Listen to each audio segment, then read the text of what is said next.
Hey everyone, and welcome to this week's live or last week's live. Apologies for being a little bit late with this. There was a few internet connections, but thank you so much for being patient with me. Today we're going to be looking at how we can communicate authentically. So the structure of today's session, we're going to be looking at and have a little bit of discussion about communication, what we think are important communication skills, why we think communication is important.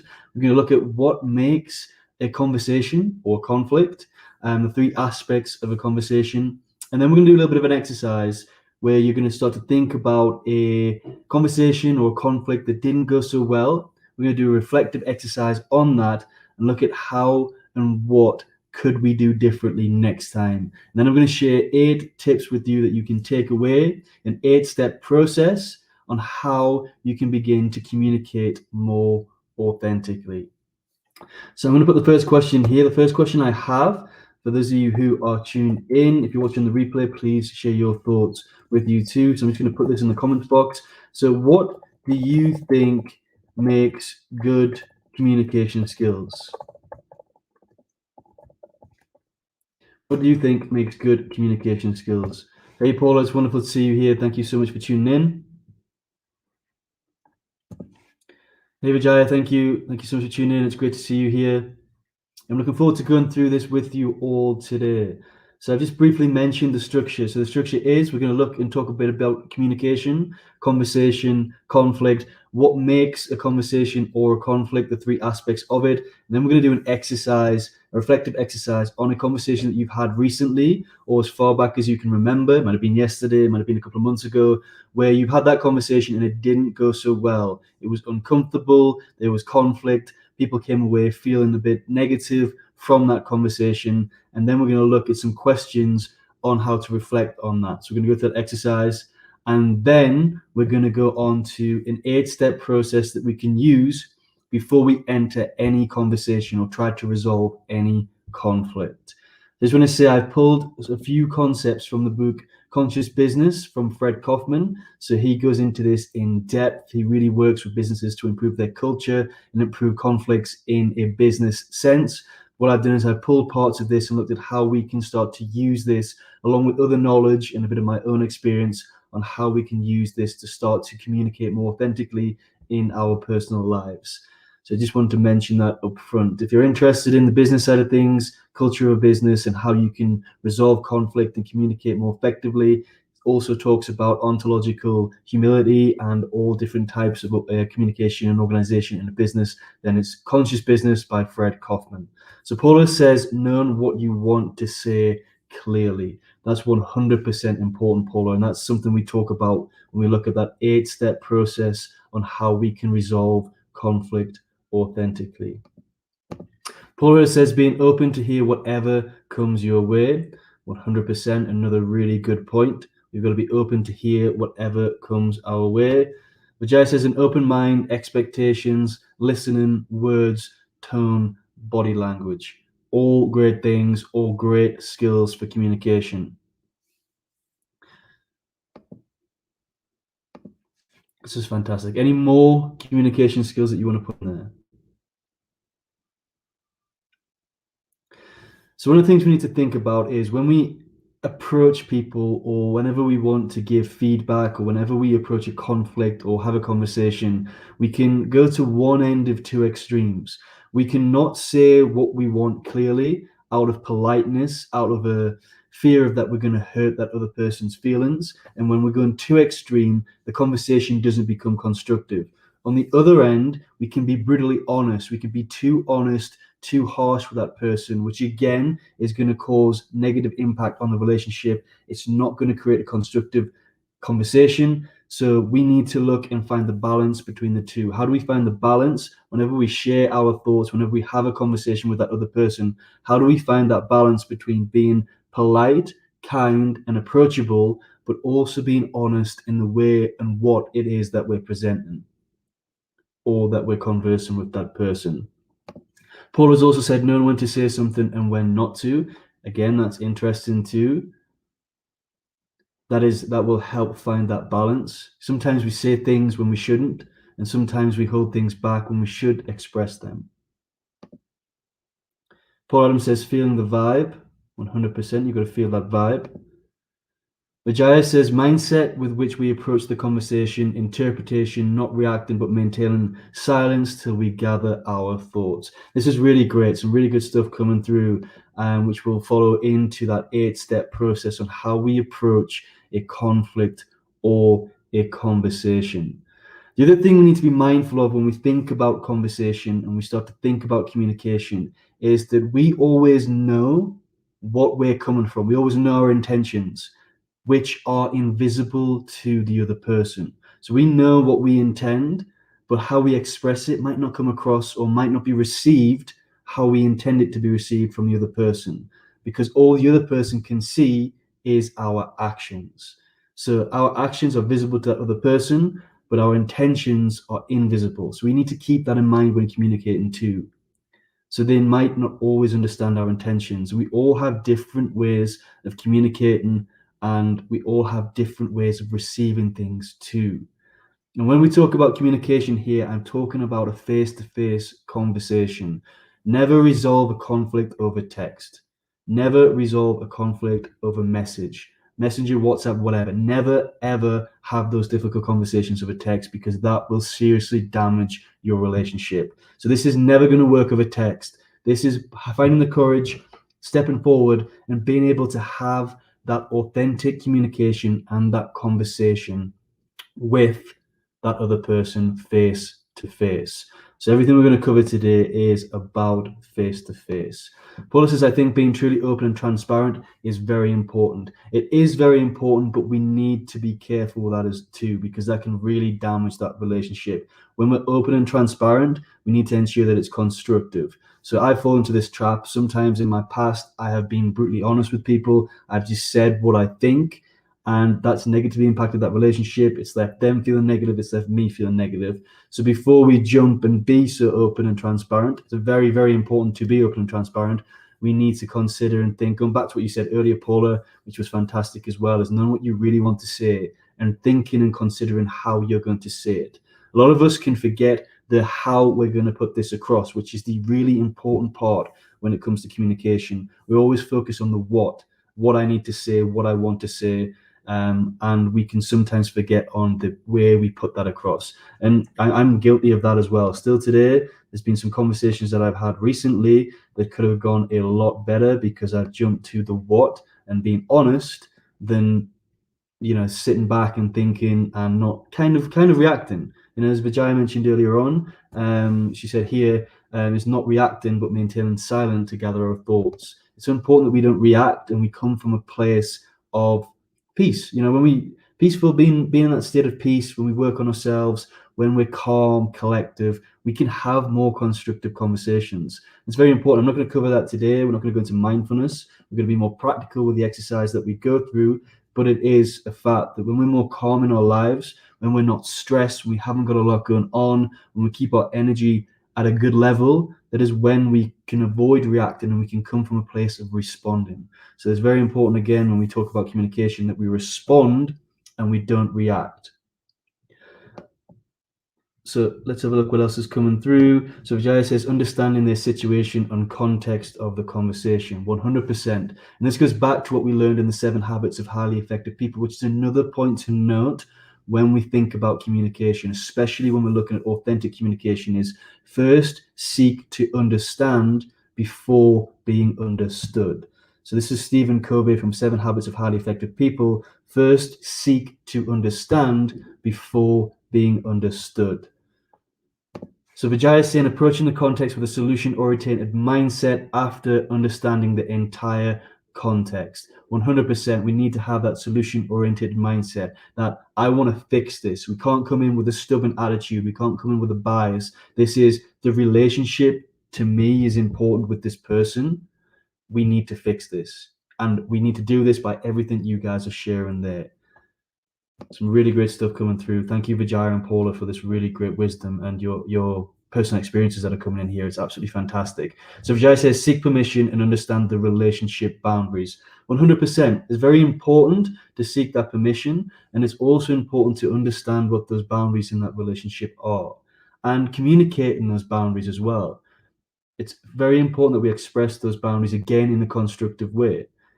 We should be open to say and express to people what we like and what we don't like without hurting their feelings. And we should always be open to hearing what that other person likes and dislikes, because that allows us to set those boundaries. And sometimes people might not intend to overstep their boundary. It might just be out of habit. It might just be the way they've kind of conditioned their behavior or how they communicate with people in general.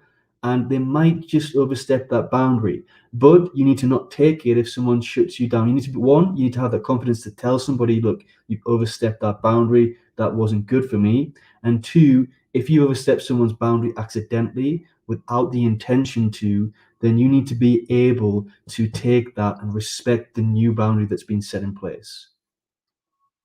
Boundaries are so important. Paula says, I think looking people in the eye is critical to any conversation, and always be as open to their voice as well as my own. 100%. Eye contact is a great part of the conversation. If somebody's looking away, it's like they're not there, they're not focused, they're not paying attention. But we also need to think about how do we, so, we're coming in with this positive mindset. We cannot force somebody else to come in with this positive mindset. We cannot force somebody else to want to resolve this conflict or this conversation or whatever it is that's going on. So we need to think about, if we're not getting that eye contact, how do we act? How do we start to construct that conversation? How do we make that environment? I don't like the phrase, but it's quite common. It's, how do we be that bigger person in those conflicts, and how do we put that, I honestly think one of the biggest qualities we can have in life, one of the biggest strengths that we can hold inside, is our ability to diffuse situations, to create a calm, relaxing environment wherever we go. So if things are starting to get heated, how do you be that person that calms it down? So some really good stuff here. Vijay says, trust is an important part of communication. 100%. We've got to trust each other. And Paula says, also, my body language is important. Body language is 100% important. If that other person, or you yourself, if I'm sat here on a live and I'm just here and I'm talking to you like this, we're talking about communication today, it just kills it. We're not going to connect. There's no connection there. So again, when we talk about communication, body language is so important. How many times have you got into a bit of a dispute with a partner or a friend, and they turn around and they shrug and, I don't want to listen to you, blah, blah, and all that sort of stuff, or they walk away, in the moment? How do you start to diffuse that situation? We've all been there. We've all witnessed this. We've all maybe done this. There's times when I've walked away from conversations before, and sometimes you have to walk away. But then after you've walked away, how do you come back to resolve what's happened? Sometimes things get heated in the moment. We got to be very careful with our words in the heat of the moment, because there's a quote I posted a couple of days ago, maybe a week ago. So I can't remember who said it, but it said that words are like arrows. Once released, you can't receive them back. So we need to be really careful with the words that we use, especially when we're communicating. So what we're talking about here, so we talk about communication, the importance of communication, not reacting and more responding, having that open mindset with all our conversations. So this is to avoid that heat of the moment. But sometimes it happens. It's human nature. It's natural for us to react. We've got a lot going on in our life. We're stressed. There's a lot going on. Sometimes we can just react, and it can cause a bit of friction in that relationship with that person. So what we're going to look at is, when that conflict's happened, how do we then come back to fix that? How do we take that authenticity? How do we understand that, what we did was incorrect? I shouldn't have reacted that way. I should have behaved this way. How do we step forward to really resolve that conflict? But before we go into that, and before we go into today's exercise, what I want to talk about is the 3 aspects of a conversation. So it's important for us to know that there are 3 aspects of a conversation or conflict, depending on how it goes. There's positive parts of each aspect, which will allow it to be a natural conversation. If it has any negative parts on each of these aspects, then you're going to be entering into a conflict and a negative conversation. So this is defined by Fred Kaufman in Conscious Business. So it's a book that I've been reading over the past month. And what he explains here is that there's 3 aspects to a conversation. Okay, you have the task aspect, which is the topic or the issue or the actual subject of the conversation. So that's one aspect, the task. Okay, You then have the relationship aspect, which is what is the emotional bond that you have with this other person? How close are you to this other person? So it's actually the relationship aspect. And then the third aspect is your sense of self. So every conversation or conflict involves some type of identity to your self-esteem. Okay, so how are you feeling about this? What does this mean for you? So this is the questions you're asking. What does this mean for me? And how am I feeling in this conversation? So you've got the topic, the subject. This is when we start to say who's right, who's wrong, who's to blame, who needs to take responsibility, who needs to take accountability. That's the topic, that's the task of the conversation. You then got the relationship, which is the bond that you have with that other person, which is the second aspect of the conversation. So are you close? Do you trust each other? A lot of the stuff you mentioned here, is it a close bond? How important is this relationship with that other person? These are things you need to start to think about when you look at the relationship aspect of the conversation. And then thirdly, you've got the self, which is your identity and the self-esteem part of that conversation, which is when you ask yourself, how am I feeling about this? What does this conversation, this topic, this subject, this relationship mean for me? So those are the three aspects. And you start to get into a negative conflict on the task. So if you get into a negative space on either one of these three aspects of a conversation, you're going to find yourself into a conflict, which is not going to be good for either party. It's not going to be constructive. So for example, the task aspect, if you fall into the mentality that I am right, this is how it is, this is how it's going to be, you're going to create conflict. You've created a conflict from a conversation. So that's very negative, and that's going to create. So how do we work to, as we mentioned, have that open mind, let go of that I am right, this is how it is, this is how it should be, and trying to push your thoughts, your opinions, and how things should be on that other person. If it's good and it's a constructive conversation, then you're open to listen to that other person and you're providing significant info and you're listening. So you're providing significant information in terms of facts. You're explaining it in a way that is constructive. You're saying, this is what I think, this is how I feel about the situation, but I want to listen to see what this means for you because I feel like, we're not quite on the same level at the moment. So, but that's good. That's a conversation, not a conflict. So it's stepping away from being right, providing significant information, and making sure you're listening to that other person. So you've covered a lot of this in here, Paul and Vijaya, which is absolutely fantastic. The relationship side. So one thing that really breaks the relationship side, which is going to cause conflict, is unspoken assumptions and expectations. So if you're conversing with another person and you have assumptions, you have expectations from them, but you are not communicating that to them, then you're going to start a negative conflict. You're going to go into negative communication, not positive communication. So with your assumptions, with your expectations, you need to express these to the other person. In order to authentically communicate, you cannot be passive aggressive. You need to be open and honest. Again, you need to think about how you approach this, and we'll talk about that a little bit later. But it's important that your assumptions are expressed. It's important that your expectations are expressed. Remember, a person only knows your intentions. Sorry, that doesn't know your intentions. They can only know by what you say, what you share, and your actions. And if you're holding things back and you're not sharing it, people aren't mind readers. So we really need to ensure that no assumptions or expectations are unspoken. They need to be spoken.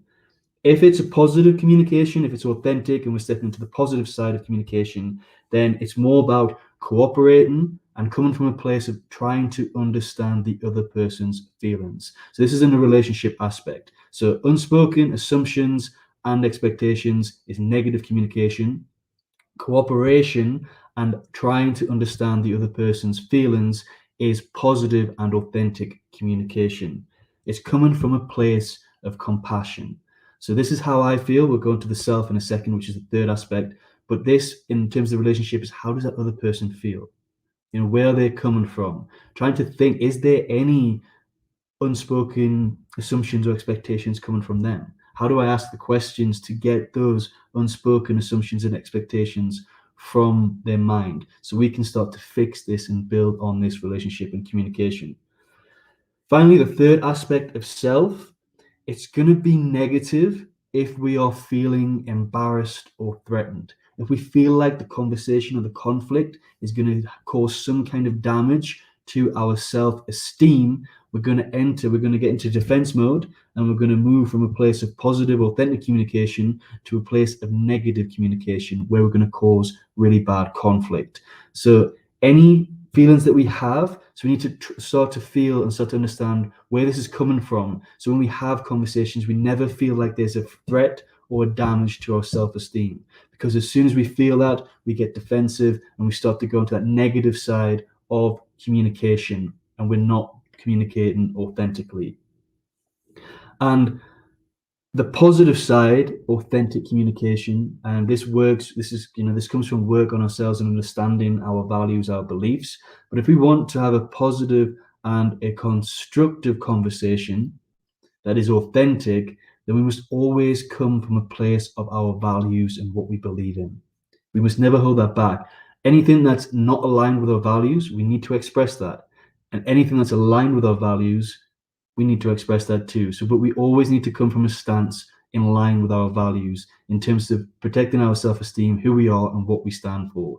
So it's about, again, we need to do this in a constructive way, but the important point for the self aspect of the conversation is to not feel damaged or threatened towards our self-esteem, and turn that into a positive, that this is what I stand for, this is what I believe, I'm confident in what I want here, and stepping forward. So there are the three aspects of a conversation that, with a negative side, can turn to a conflict and a bad conflict, or can turn into a really constructive conversation with the positive elements, and that can help us grow the relationship. So we need to focus on all three of those aspects. Okay, so I'm just going to have a look at some of the comments, and then we're going to go into an exercise.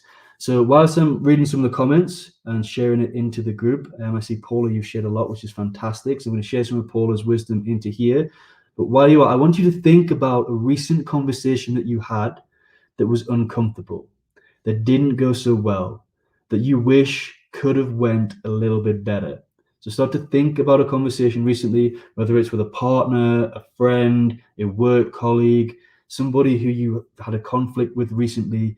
Just think about a conversation, and I want you to grab a piece of paper, okay? So have 2 sheets of paper or a notebook with 2 pages and a pen.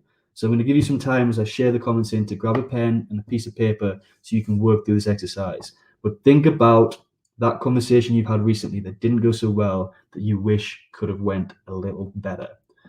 Okay, so I'm going to have a look at Paula's stuff here. So Paula says, when I approach Frank with my thoughts and wishes, I give him information always. That's fantastic. It's important to give information, again, to be open and honest, but to do it in a constructive way. So it's not, this is what I believe, this is this, this is this, this is this. It's like, look, this is what I understand, this is where I'm coming from, this is why I feel this way, this is why I think this, and I think, maybe that we could do this, or whatever's going on. It's coming from a place that's more constructive than just stating the information and the facts. That's fantastic, Paula.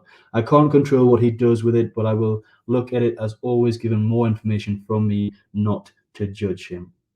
Okay, that's fantastic. That's really good. And I'm going to talk about approach. When we come to the 8 tips, the 8 steps on how we can approach a conversation or conflict, something that we're not happy with, that we want to express that other person with, I'm going to give you the 8 steps on how. And the first one is how we approach it. That first step on how we approach the conversation.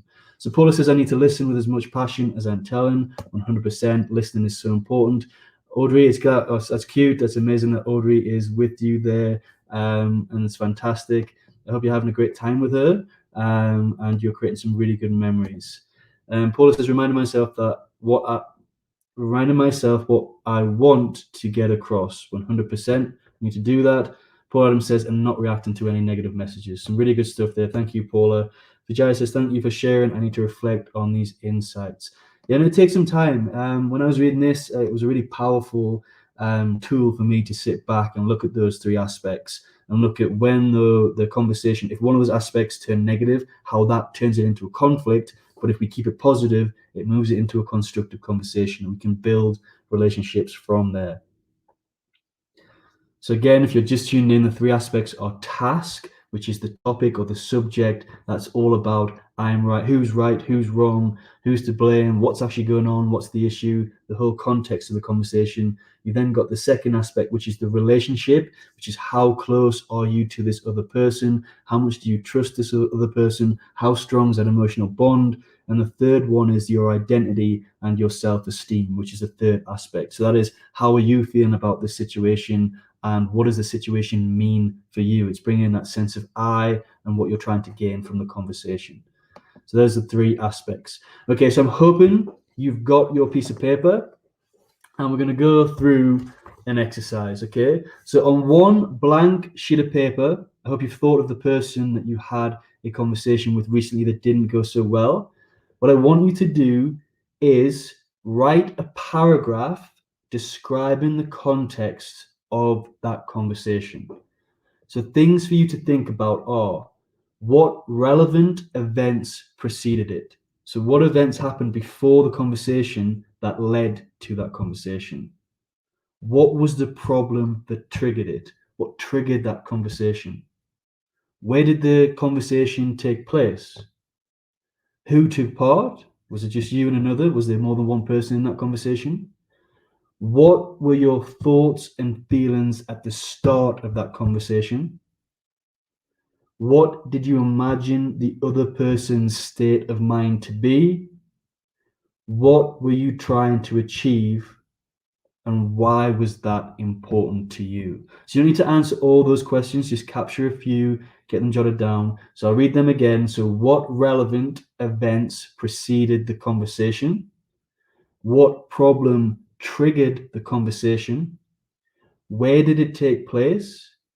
Who took part? What were your thoughts and feelings before the situation? What did you imagine the other person's state of mind to be? What were you trying to achieve, and why was that important for you? So you're capturing a paragraph here of just describing the conversation by answering those questions. And don't worry if you can't do this today, you're just tuning in, you're just listening. I will put these questions, I'll design it into a page exercise as part of this live so you can access it and do the task in your own time, the exercise in your own time. But it's really powerful for you to reflect and start to understand your conversations with people. Okay? So I'm going to give you a few moments to do that.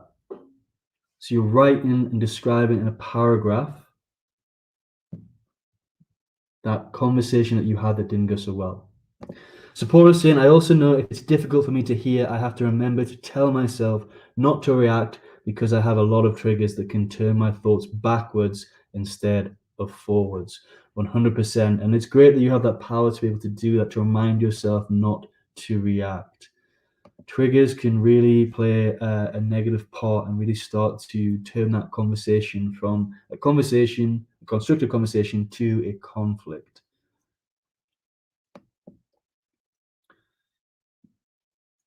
So what we're going to do here is we're going to look at the conversation that didn't go so well recently, whether it was yesterday, maybe this morning, maybe a week ago, maybe a month ago. But think of a conversation that really affected you, that you wish could have went better with a person, that went really negatively, and start to describe that in terms of these questions. So what relevant events preceded it? What problems triggered it? Where did it take place? Who took part? What were your thoughts and feelings at the start? What did you imagine the other person's state of mind to be? What were you trying to achieve, and why was that important to you? No worries, Paula. You can do that later on. It's better to take that time to really reflect. I just want to talk through this, answer any questions that people have on the exercise here right now. But I will put a piece of, I'll do a worksheet, maybe a 2-page worksheet with the questions, with the first part of the exercise and step by step on how to do this exercise. And then at the end, I'll share the 8-step process on how we can then go out and maybe have a conversation, reconnect with that person and resolve that conflict. So what we're going to do here, we've talked about communication, what makes good communication skills, some things to think about when communicating. We're now doing an exercise where we're looking at a conversation that didn't go so well, And then we're going to hopefully turn that conversation round and build on that relationship by following the 8 steps to authentically communicate and build that relationship. No problem, Paula. Thank you so much for being here. I really appreciate you being here, especially when you're spending time with Audrey. So thank you so much for tuning in. That really means a lot. Okay, so once you've done that, I want you to take another blank sheet and I want you to draw a line down the middle, okay? And on the right-hand side, I want you to capture the dialogue that took place. Okay, so this is what you said, what they said, what you said, what they said. Try and stick to the facts, the words that you remember, the words that you remember saying, the words that you heard. Don't try and make up or anything or try and fill in the blanks so it's a structural conversation. This is just you capturing some of the words that were shared from both parties. So try and capture the dialogue as best as you can. Avoid interpretations or additional remarks. So anything you wish you would said or wish they would have said, literally put it down as you remember it happened. Okay? I'm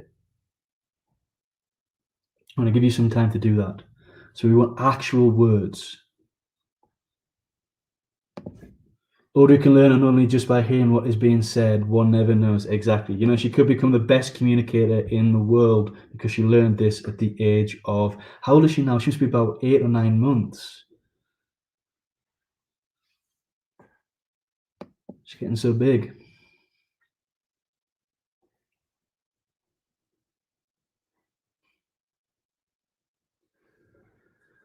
So you're on the right hand side, you're capturing the dialogue as you remember it. For 8 months. It's time's flying by. Yeah, she's the same age as my little niece, so it's easy for me to remember. I think give or take a month.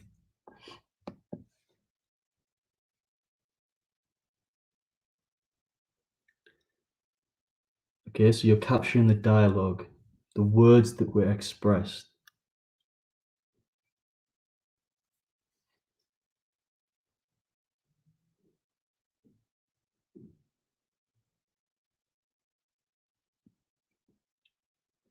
And when you feel like you've finished, I want you to imagine handing that sheet of paper to the other person, the other party that was part of the conversation. And I want you to ask yourself, would they accept that? Would they accept what you've written down was the words that were expressed? If not, go back, have a little think, capture the actual words that were put down. I want you to think, if you were to hand that piece of paper to the person in the conversation or the conflict, would they agree with what you shared, what you've put down? So just think about that. Okay, and then when you finish that, okay, so I'm going to take your time after this. There's going to be a worksheet. I'll do it in the next couple of days, so you'll have it by Saturday. You'll have that worksheet by Saturday because I just want to capture it and get this out because I think it's important. Authentic communication is important. So I'm just going to move on. If I'm going too fast, just stop me. Just say you need a few more moments. But after you capture the dialogue on the right-hand side, I want you to put your attention to the left-hand side, the left-hand column. And in here, I want you to write down all of your thoughts and feelings that you experienced, but you did not express to that person. So all your thoughts and feelings that you experienced during that conversation, but you never expressed. Did you feel upset and not express that you felt upset?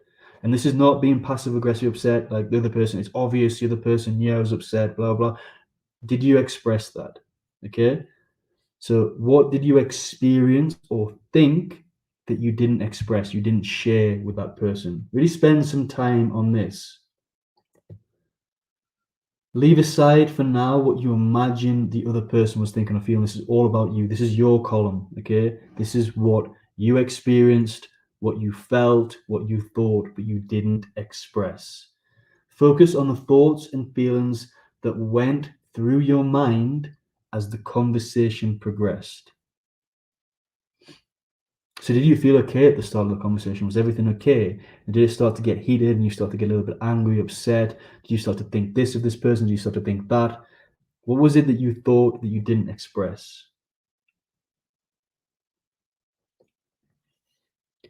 I'll give you a few moments to look at that, and then we're going to go through some reflective questions so we can start to examine the impact of the conversation more closely.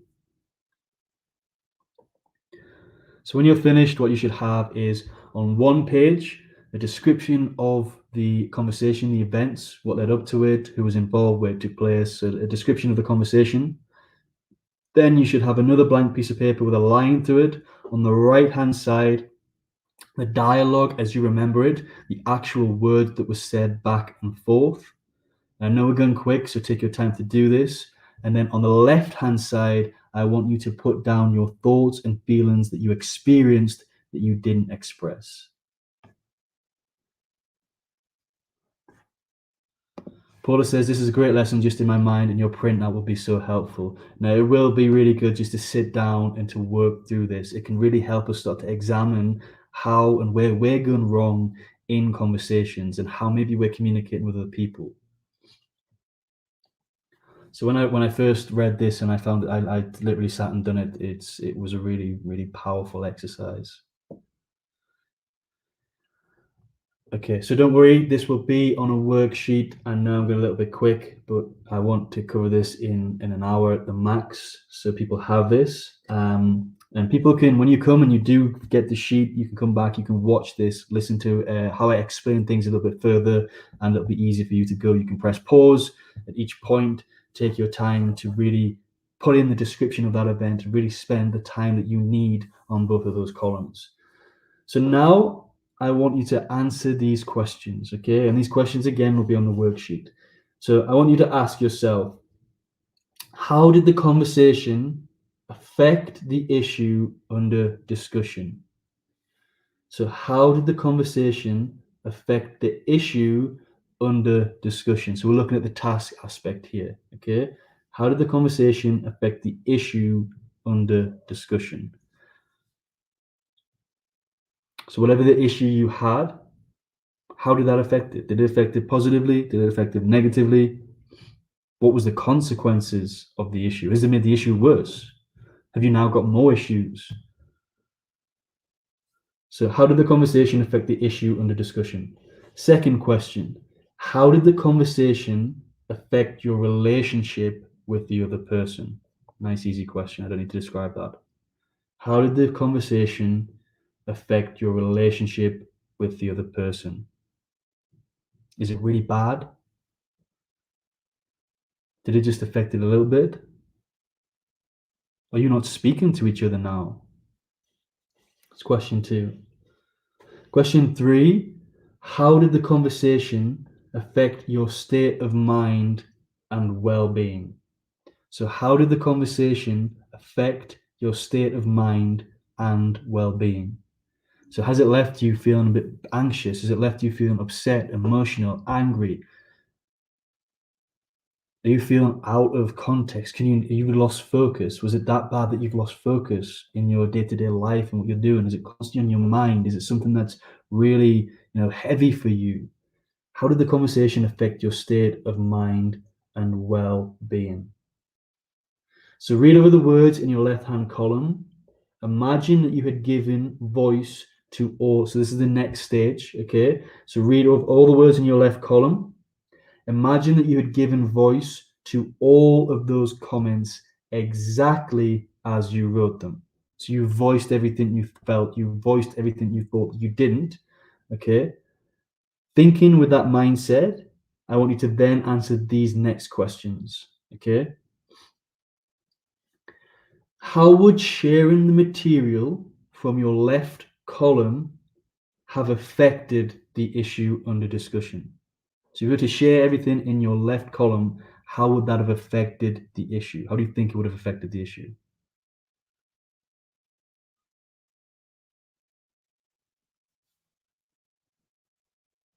So remember, you've got the mindset that what if you shared everything in your left-hand side? Again, I'm going to guess you can guess the next question, but how would sharing the material from your left-hand column have affected your relationship with the other person? So if you shared everything in your left-hand column, how would this have affected the relationship with the other person?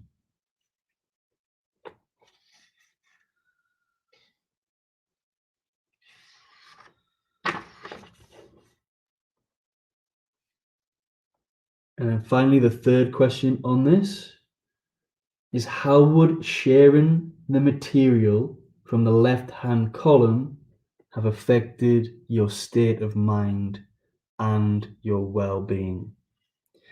So it's the same three questions again, if you've noticed, but this time we're thinking about how that might have changed if we'd introduced and expressed the feelings and thoughts in our left-hand column, which we didn't express in the heat of the moment.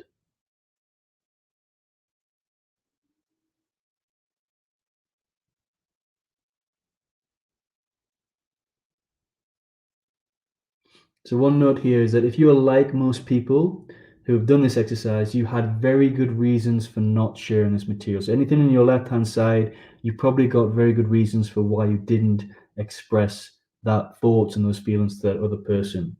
So, but hiding your true thoughts and feelings does have negative consequences as well.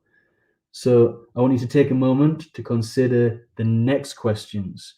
So whilst you will have good reasons to why you didn't share your thoughts and feelings, we're going to start to ask some questions that are going to make you think about the negative consequences of not sharing and expressing yourself to that other person.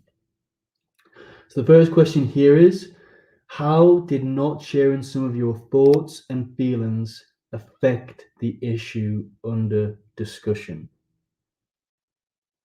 So how did not sharing some of your thoughts and feelings affect the issue under discussion?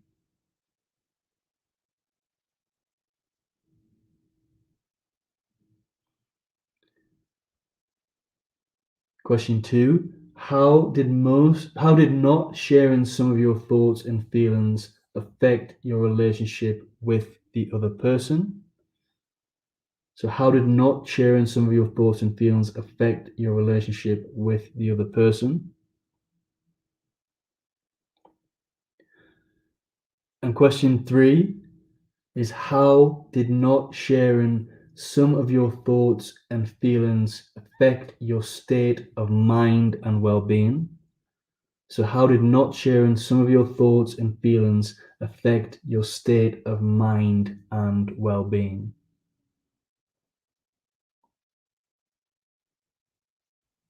I'm going to give you a few moments. I'm going to go through those three questions again, and then I'm going to leave you with one final question on the exercise. So how did not sharing some of your thoughts and feelings affect the issue under discussion? How did not sharing some of your thoughts and feelings affect your relationship with the other person? How did not sharing some of your thoughts and feelings affect your state of mind and well-being?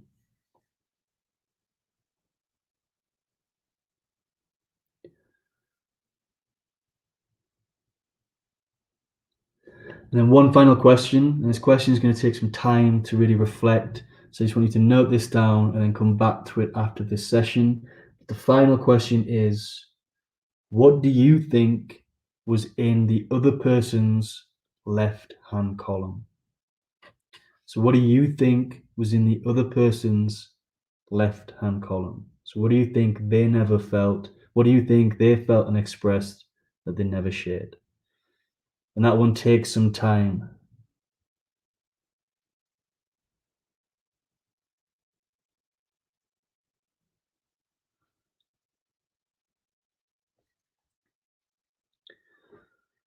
So take some time on that, then reflect. I want to reflect back on the exercise. What can you learn from that exercise? From what you didn't share, from what you did share? How could that conversation have went better? What would have happened if you shared some of the experiences or the feelings that you had that you didn't share? Would that have improved the conversation? Would have made it better? Would have made it a bit more constructive and less like a conflict? So just have a think and reflect on that. Reflect deeply on that last question as well. That last question is so important. What do you think was in that other person's left-hand column? Because I guarantee they had things as well that they didn't express, that they also felt and thought. And because when we have that conflict, sometimes we can both go into closed mode, both go into defensive mode. I'm not going to share this, I'm not going to share that, blah, blah. We always wait for that other person to be that bigger person to share, to try and fix things. So, if there will be stuff that other person didn't express that they thought and felt during the moment as well. So reflect on that, have a think about that, take your time. I'm just going through it quickly today. Okay, so any questions on that exercise, drop them in the comments box below.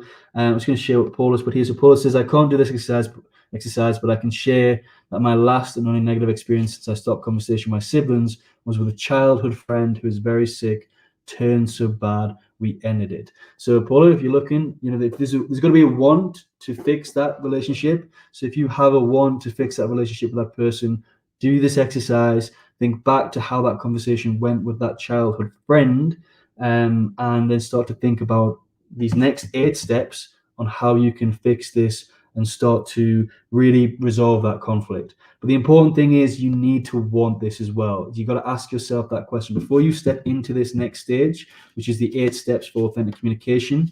What you need to do is you need to have that want to build that relationship. That relationship needs to be important to you. If it's not, there's no point wasting your time and energy going through and trying to fix it. Paula says, no matter what I said or did mattered, even when I acknowledged her hurt was going to be good enough for her. It hurt, but I'm more peaceful now, not worrying about where I am if she sees my posts. Okay, thank you for sharing that, Paula. But just take some time and really go deep into this exercise. If this person means a lot to you and that relationship is important, then please just go through that exercise when I put the sheet out there. Really think about it and go deep into that conversation that you had, what you didn't share, what they possibly didn't share. And then if you're ready and you want to fix that, then here are the 8 steps that we can take to resolve a conflict authentically. So Vijaya says, powerful exercise to really understand and apply in conversations. Thanks for sharing, Paul. Thank you, Vijaya, for being here and walking through the exercise. It is a really powerful exercise. And when I read it, it was something I wanted to share with you guys because I feel like everybody can do this to start to fix the relationships that they've had with other people. Okay, so you guys are excellent. You've covered a lot of this already earlier on when I asked what is important when it comes to communication skills. You covered this all, which was really great. But I'm just going to put it in order in a step-by-step process on how we can start to fix and resolve a conflict and authentically communicate. Okay, so step 1 is nice and easy, preparing for the conversation. So we need to prepare for the conversation. So in here, when we think about preparation, we need to sit and reflect on what it is we really want. What is it that we want from the conversation? What is it we want from that other person? Is there any bias? Is there any stubbornness? Is there anything blocking me? Are we telling ourselves something that we want, but it's not what we really want? So we really need to take that time to prepare and work out what it is we really want from that other person, from that issue, from the conversation. Okay. We also need to start to think about where we're going to have that conversation. We need to have it on neutral grounds, somewhere new. If you're having lots of arguments with a partner in your home, in your house, if that's where you argue a lot, then it's best to have this conversation to fix the conflict somewhere on neutral grounds. Go out to a park, go out in nature, go out for a coffee. You're less likely to react in places like that, but just go out because there's going to be a constructive conversation. Take it somewhere that's got a nice environment, that's going to be chilled, that's got good energy, so you can start that conversation in a good spot. So step 1 is to prepare for the conversation, and that's thinking about what it is you really want from that conversation and where you're going to have that conversation. Where's the ideal place to have that conversation? Okay, step 2 is still part of the preparation, but it's an important point to note, and it's working out what your best alternative to a negotiated agreement is. So this is called a BATNA. It's a very business term, but it's basically what we're saying here is what is it that you will accept? What is the least you'll accept from that other person? What's your best thing you will accept? So you kind of get what you want. That person's not willing to give you what you want, but what is it you'll accept? What's the least you'll accept from that other person? You need to think about this, reflect on this. What is the worst case scenario that you will accept from that conversation? Have a think about that. Okay, so that's step two. Still a part of preparation, but it's a different part of preparation. So the first part of preparation is you're thinking about what it is you really want, where you're going to have that conversation. The second part is what is the worst case scenario? What is your best alternative to a negotiated agreement, which is the worst case scenario that you're willing to accept from that conversation? It's important that you note this so you don't walk away with anything less. This is about valuing yourself as well. So whilst we're communicating authentically, we're doing it in a constructive way. We also need to not let that person, this person might be manipulative, they could be toxic, we don't know. But the point is you need to think about the worst case scenario that you'll step away from. So you need to really value yourself as well. Okay. The third step is starting a conversation. But the important point on this third step is how we approach the conversation. So whenever we approach a conflict, we can tend to always jump in with so it can go to one of two extremes. Okay, we can just give the floor to that other person, let them vent everything off, get it off their chest, or we can jump in and we can start to share everything we want to share and get that off our chest. Okay, neither approaches are great. Never start a conversation or a resolution to a conflict with your views or allowing the other person to express their views. And you might be thinking, so how do we start the conversation? So what you need to do is lead the conversation, and you need to share the facts from the last conversation, from the resolution, from the issues, from a third perspective. So this is part of the preparation as well. You can prepare for this, but you need to share it from a third and neutral perspective. So you need to go into that conversation. So for example, you need to go in that conversation and says, okay, we've got two people here, different disagreements here. Last time we met, the conversation wasn't so great. This person wants this person wants that. And I think together today we can start to really resolve this. So you need to really think about the facts and share it from a third person perspective. It's the best way to open up a conversation or resolve a conflict is from that third person perspective. Okay, so don't jump in with what you want to say. Don't give them that space straight away to allow them to say what they want to say. Hold that third person perspective. Stay neutral, okay? Because that sets the tone, it sets the dialogue, and it sets a positive energy. Again, you're already in a good energy, you're in a good environment for that energy, so you're sharing it again, okay? Fourth step is then allow that person to express what is going on for them first. So don't jump in, you allow them to go first after you've given that third person perspective. And your role here is to listen. And we're talking about, for those of you who are coaches here, get to your empathetic level of listening. So there's 5 levels of listening. There is ignoring, which is not listening to somebody at all. There's selective listening, so where we're choosing what it is we want to listen to. I can't remember the 5 levels. It wasn't on today's curriculum, but there's 5 levels. There's ignoring, there's selective listening. For anybody who's a coach, if you can remember these 5 levels of listening, you can help me out. I'm missing the third one. Because the other one's attentive listening and then empathetic listening, but I can't remember what that third one is. But those are the 5 levels of listening, but you want to listen to that other person. Deep listen, deep empathetically listen to understand. Again, going back to the 7 habits of highly effective people, listen to understand before being understood. Okay, so that's step 4. Step 5, again, is not to jump in and I've listened to them, now I need to share my thoughts, I need to express what's going on for me. No, step 5 is to clarify that you understand everything that you've heard. So clarification is step 5. Ask those questions, okay? So just so I can clarify, this is what you want. This is what you need. This is how I hurt you. This is what I said that you didn't like. I just want to clarify that, because this is, you're setting that nice tone. It's communicating authentically in a way that you want. It's that mindset that the important thing is to resolve the conflict, not get your point across. You want both people to be happy. You want to win-win. So if you start to think about, again, 7 habits of highly effective people, you want to create that win-win solution. It's not about I win, you lose, or you lose and I win. It's about a win-win. You don't want to lose, you want a win-win here. Okay, so clarify, ask questions, and check that you understand everything that they've shared. And if you can't ask clarification questions or you struggle with this step, then you need to ask yourself, have you listened? Because if you haven't listened, you can't clarify. So it's very important that you follow step 4, allow them to express, you listen, and step 5 is to clarify. Okay. Step 6, again, is not for us to jump in. This is not our turn to step forward. Okay. Step 6 is to summarize everything that they've shared with you. So this is not clarity. It's okay. You've asked your clarity questions. Okay, this is how I see your perspective. So you're thinking this, you're feeling this. This is what's happened. This is what's going on. This is what is that all correct? And you seek their approval. So once you summarize everything you've heard, you just say, is that correct? Is that approved?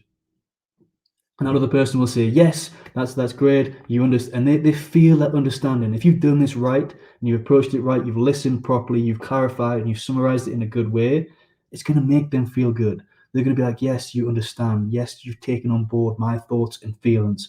Or they might say, no, this is this. And then you just go through that same step again. Okay. You go back to the clarification. If your summary isn't right, you go back to that clarification stage and then you summarize again until you get it. You don't move on to your perspective, your view, until that summary has been approved by the other person. Okay. Then you move on to step 7, which is basically reverse roles. So this is like, okay, thank you for that. Now I'm going to share what my thoughts and feelings are, and I'd like you just to listen and please ask me any questions to clarify this if you don't understand anything. I want to be able to communicate my points or what I feel across to you effectively. So you then reverse the roles, and you then reverse the roles, and you express your thoughts in a way that's not defensive, in a way that's not aggressive, in a nice tone, and you allow yourself to be heard. And because you've already given that other person that space to be heard and to be listened, and you've shown that you've understood them, they will be likely to open and do the same for you. Okay. And then finally, once you've done that, the final 8th step is to open up for any other questions and just start to look at what else needs to be resolved. Give the other person a hug or whatever, but just have that open dialogue with some extra questions that need to be asked. Check that everything is good.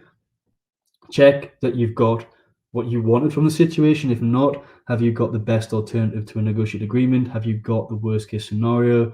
But generally, if you come from that place of that calmness and that way of really understanding what the other person's gone through, they will allow you to do the same. And you can then just have those open questions and fix the dialogue.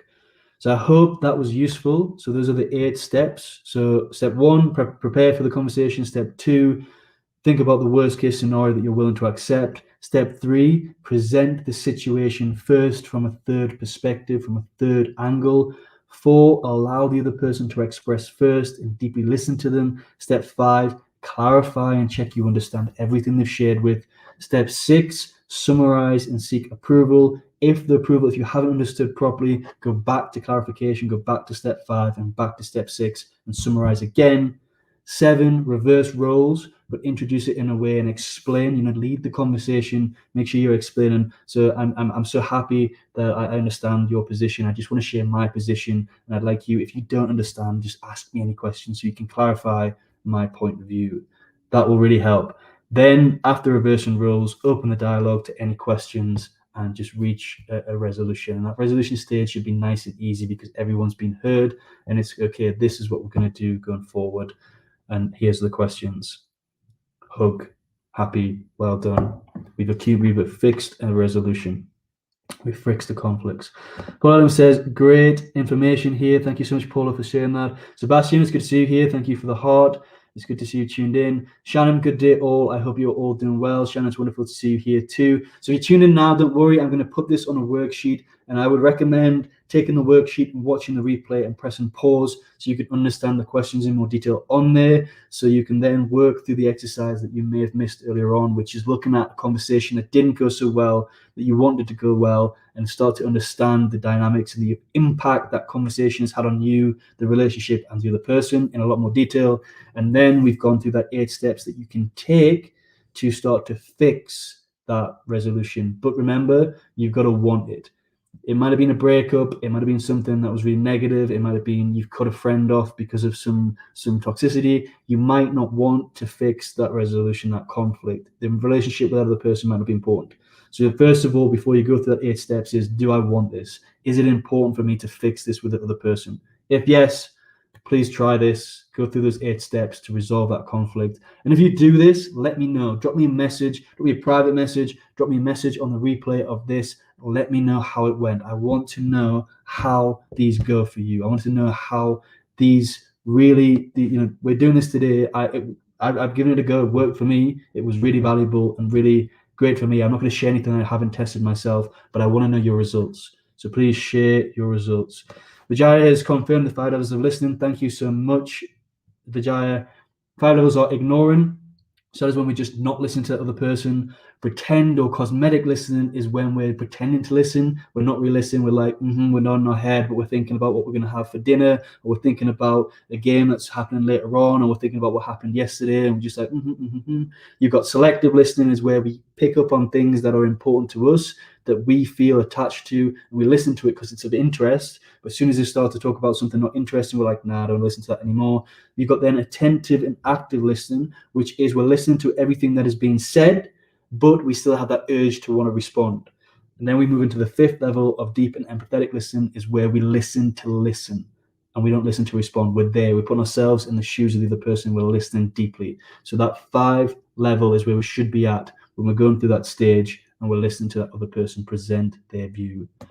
Vijay says, one of the best sessions hosted so far. Thank you so much, Paul, for a great session. Truly enjoyed and gained a lot of insights today. I will be applying them in my life. Thank you so much, Vijay. That really means a lot. I'm glad there's a lot of benefit from today.